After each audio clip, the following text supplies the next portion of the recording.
परीक्षित अब राज्य संभालने लगे। परीक्षित का विवाह उत्तर की पुत्री इरावती से हुआ था। जन्मेजय आदि 4 पुत्र हुए। परीक्षित राजा जब राजा बन गए तब युधिष्ठिर ने सोचा कि अब हम भगवान का भजन करने के लिए चले जाएंगे। चारों पांचों भाई और द्रौपदी सब भगवान का भजन करने के लिए हिमालय में चले गए। हमारी भारतीय संस्कृति थी कि पूरी जिंदगी काम ही नहीं करते रहना, अंतिम अवस्था में ईश्वर का भजन करके भव सागर को पार करना। इस दुनिया में तो काम करते ही रहेंगे। यहाँ किसी का कभी पूरा हुआ ही नहीं है और किसी का पूरा होने वाला भी। मरते दम तक कुछ न कुछ कमी तो रहेगी ही रहेगी। यहाँ तो बस संतोष रखना पड़ता है और अंतिम समय में ईश्वर का थोड़ा भजन करना चाहिए। संतोषी आदमी जो होता है ना वो सुखी होता है। जिसको संतोष ही नहीं है वो कभी सुखी नहीं होगा। ये दुनिया में वासनाएं तो ऐसी होती है ना, दिन प्रतिदिन बस वासनाएं बढ़ती ही रहती है। एक मनोकामना पूर्ण होती है तो दूसरी जगती है, दूसरी पूरी होती है तो तीसरी जगती है। बस ऐसे ही वासनाएं बढ़ती रहती है। सब पांडव भगवान का भजन करने के लिए चल पड़े।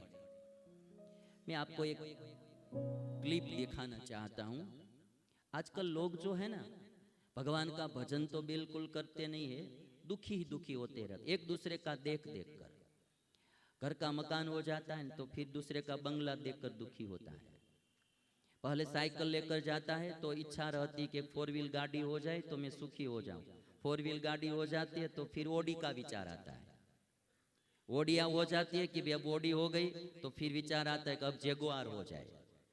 आगे ही आगे इच्छा बढ़ती रहती है। जब तक इच्छा ही समाप्त नहीं होगी तब तक कोई भी सुखी नहीं होगा। विराम हो जाना चाहिए। और सब सुख में भी हमारी मान्यताएं रहती है। जैसे कि बाल है, अभी आप देखिए, ठीक है, तो बाल होते हैं। अभी जन्म से काले बाल आते हैं ना, तो फिर जब सफेद हो जाते हैं ना तो दुख होता है कि बाल सफेद हो गए। तो फिर हम रंग लगाते हैं, कुछ न कुछ लगाते हैं, फिर काले करते हैं क्योंकि हमको वो सफेद बाल अच्छा नहीं लगता है। अब अंदर से भगवान को सफेद ही देना है तो आप कितने दिन तक रंग करते रहेंगे, है ना?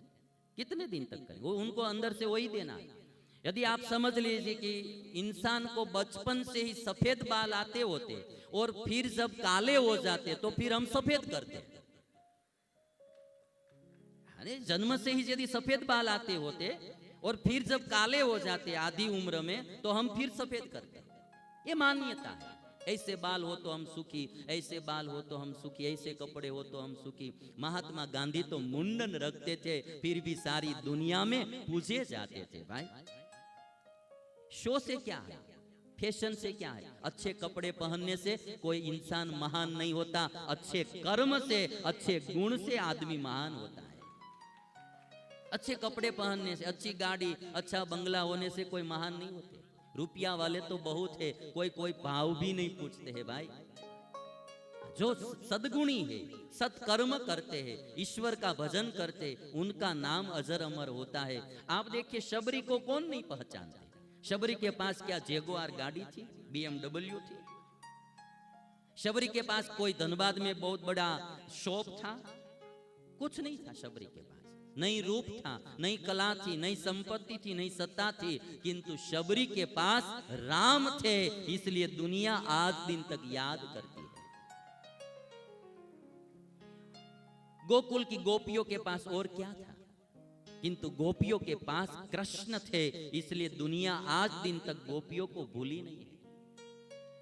युधिष्ठिर को राज मिल गया तो भी छोड़कर ईश्वर का भजन करने के लिए चल पड़े। हम बहुत दुखी होते रहते हैं किसी का देख कर। इनके पास है ऐसा हमारे पास नहीं है, उनको जैसे कपड़े है वैसे कपड़े हमारे पास नहीं है, उनके पास जैसा घर है वैसा हमारे पास घर नहीं है, उनके पास गाड़ी है वैसी हमारे पास नहीं है। जो हमारे पास है उससे हम जितने सुखी नहीं है उतना दूसरे का देखकर हम दुखी होते हैं। हम बार बार दुखी होते रहते हैं। मैं तो ये मानने वाला आदमी हूं, जो हमारे पास है उसमें सुखी होइए, आप उसमें सुखी हो जाए। कभी कभी क्या होता है, बाजू वाला जो पड़ोसी होता है ना, पड़ोसी के लड़के को देखकर दुखी होते रहते हैं। उनको जैसा अच्छा लड़का है वैसा हमको लड़का अच्छा नहीं है, दुखी होते रहते हैं। कोई परिवार का एक भी सभ्य अच्छा नहीं है तो दुखी होते रहते। हमको पत्नी अच्छी नहीं है, पति अच्छा नहीं है, भाई अच्छा नहीं है, सास अच्छी नहीं है, बहू अच्छी नहीं है। ऐसे आप कहीं बाहर जाओ, सब जगह पर गुजराती में આપણે એમ કહેવાય કાગડા બધે કાળા જ હોય। अब जब बाहर जाएंगे तब पता चलेगा। कोई पति कहीं मेहमान बनकर जाता है, गेस्ट बनकर कहीं जाता है, तो सामने वाले लोग अच्छी तरह से उसका स्वागत करते, अच्छी चाय बनाकर पिलाते, अच्छे भोजन बनाकर खिलाते हैं। तो उसको लगता है कि मेरी पत्नी ऐसी चाय नहीं बनाती, मेरी पत्नी ऐसा भोजन नहीं बनाती है। उनके वहां आप गेस्ट होकर गए हैं, उनको एक दिन ही संभालना है और ये बरस में 360 दिन आपको संभाल रही है। वो कभी सोचो। दुखी होते रहते, दूसरे का देखकर दुखी होते रहते। तो मुझे तो कहना है कि हमारे पास जो है उसमें आप सुखी होने का सीख लो। कोई कहते हैं ना, लोग कहते हैं कि मेरे पास पैसा आ जाए तो मैं कुछ करके दिखाऊं, मेरे पास पैसा आ जाए तो मैं कुछ करके दिखाऊं, और पैसा कहता है कि कुछ करके दिखाओ तो मैं तेरे पास आ जाऊं। कुछ करके दिखाओ, जो है हमारे पास उसमें संतोष रखो, उसमें अच्छा रखो। एक भाई का लड़का 12वीं कक्षा में पढ़ रहा था। सुखी होने का उपाय बता रहा हूं आपको। 12वीं कक्षा में लड़का पढ़ रहा था, एग्जाम हुई, रिजल्ट आया, तो शाम को पति पत्नी बैठे थे। पत्नी ने अपनी पति से बात की कि जो हमारा पड़ोसी का लड़का है ना, छगन भाई का लड़का, हाँ, वो 12वीं कक्षा में 100 में से 90% लाया, 100 में से 100 में से 90% लाया, 90% लाया। तो पति ने कहा कि बाकी के 10% कहाँ गए? 100 में से 90% लाया तो बाकी के 10% कहाँ गए? तो पत्नी ने कहा कि वो हमारा लड़का लाया। दोनों 12वीं कक्षा में थे तो वो हमारा लड़का लाया। तो पति ने कहा कि शाबाश हमारे बेटे को कि जो छगन भाई का लड़का 10% नहीं ला सका वो हमारा लड़का लेकर आया है। सुखी हो गए। अब जो होना था वो हो गया। अब दुखी होकर क्या करना? अब उसको बोलना चाहिए, बेटा आप दूसरी साल ध्यान रखो, फिर से एग्जाम दो, और थोड़ा वो सिखाना चाहिए। अब दुखी होकर क्या कर, जो होना है वो हो गया। फिर हम दुखी ही होते रहते, दूसरे का देखकर दुखी होते रहते। इसलिए मुझे क्लिप दिखानी है कि सुखी जो होते हैं ना इस दुनिया में आदमी, वो समझ से सुखी है। सब कुछ है इसलिए सुखी नहीं है, समझ से सुखी है। और जो दुखी है उनके पास सब कुछ होने पर भी दुखी है। एक क्लिप आप देखिए। अभी ये स्पोर्ट कार लेकर जा रहा है, आकाश में हेलीकॉप्टर देखा। अभी बात तो ऐसी है कि वो स्पोर्ट कार, बहुत महंगी कार लेकर जा रहा है, और आकाश में उन्होंने हेलीकॉप्टर देखा। तो हेलीकॉप्टर को देखकर उनको लगा कि काश मेरे पास भी एक हेलीकॉप्टर होता। अब उसके पास जो कार थी उसको सुख नहीं रहा, हेलीकॉप्टर को देखकर वो दुखी हो गया। फिर जब वो कार लेकर जा रहा है तो एक दूसरा आदमी छोटी सी कार लेकर जा रहा है। तो ये जो स्पोर्ट कार को देखकर उनको लगा कि मेरे पास भी ऐसी कोई स्पोर्ट कार होती तो। फिर वो आदमी जो कार लेकर जा रहा था तो एक लड़का साइकिल लेकर जा रहा था। वो साइकिल वाले ने सोचा कि मेरे पास ऐसी छोटी सी कार होती तो। और जब वो साइकिल लेकर जा रहा था तब कोई एक पैदल जा रहा था। पैदल जाते हुए आदमी ने सोचा कि काश मेरे पास एक छोटी सी साइकिल होती तो। और जब वो चलकर जा रहा था तो एक अपंग आदमी था जिसके पैर नहीं थे। उन्होंने सोचा कि कम से कम मेरे पास पैर सलामत होते तो। अब देखिए ये सुखी दुखी होने का उपाय आप देख लीजिए। एक क्लिप बहुत अच्छी है।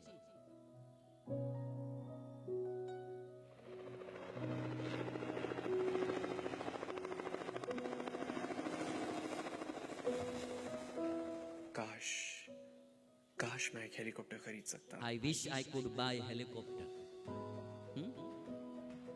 अभी ये छोटी कार वाला वाओ, कितनी What प्यारी a sports beautiful car sport है। car. काश ये गाड़ी में अफोर्ड कर सकता। अभी इसको देखकर साइकिल वाला, Man, I wish I had a car too. अभी साइकिल वाले को देखकर पैदल जा रहा है। यार, काश मैं एक साइकिल खरीद सकता।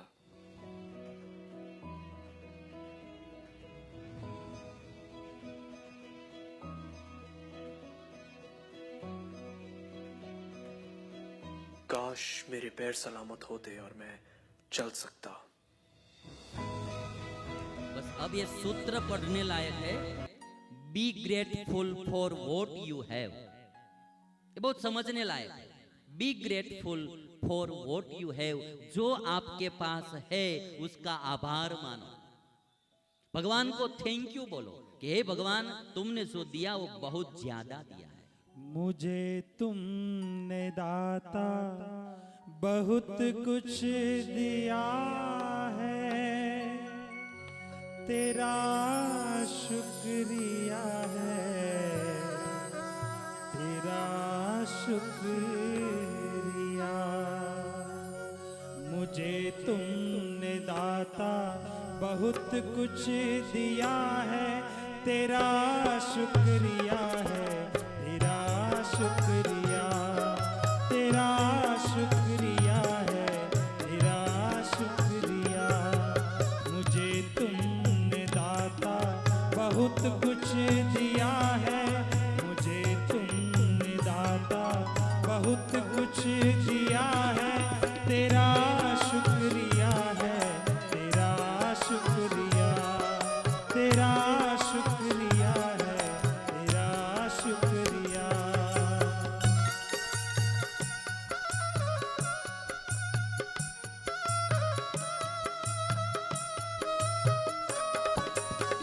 वाह।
बहुत कुछ दिया है मुझे तुमने दाता, बहुत कुछ दिया है, तेरा शुक्रिया है, तेरा शुक्रिया, तेरा शुक्रिया है, तेरा शुक्रिया, तेरा शुक्रिया है, तेरा शुक्रिया।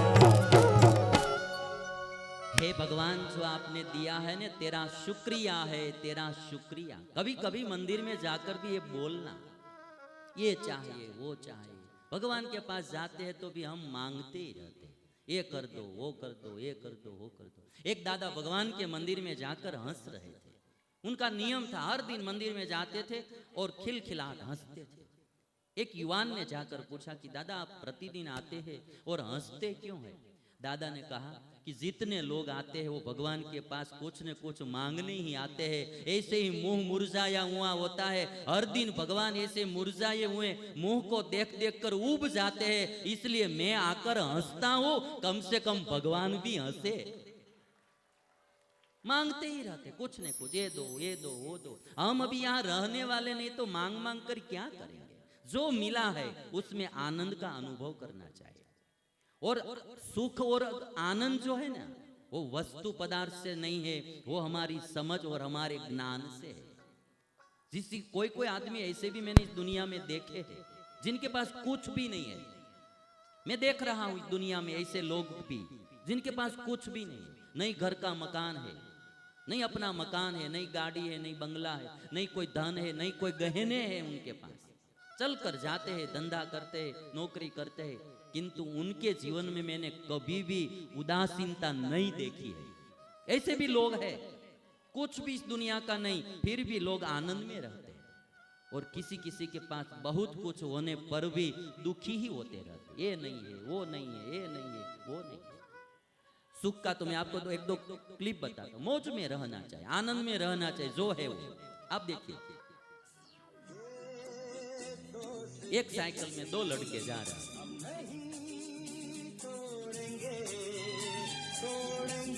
इसके पास ओडी भी अच्छी नहीं लगती है भाई।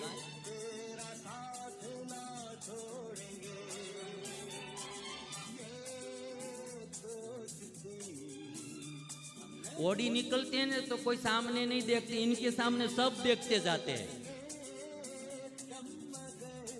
सुखी होना है तो कहीं भी सुखी हो सकते हैं। हमारे सौराष्ट्र में, गुजरात में तो लोग गाड़ी नहीं होती है तो भैंस पर बैठकर भी जाते हैं। भैंस चराने के लिए जाते हैं ना तो आते समय फिर ऊपर बैठ जाते हैं। आप देख लीजिए, आनंद जो होता है ना उसमें तेल की डीजल की जरूरत नहीं होती, गियर बदलने का होता नहीं है। भैंस ऐसे तो 4 व्हील होती है किंतु उसको कोई रूल्स रेगुलेशन पालना नहीं होता है। आप देखिए,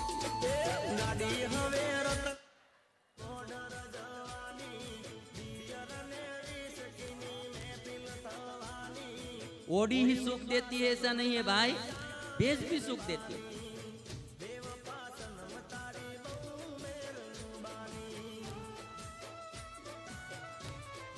गियर बदलने की जरूरत नहीं, बम्प आता नहीं, कोई 4 रास्ता आता नहीं, है ना, आनंद से आते चले जाते हैं।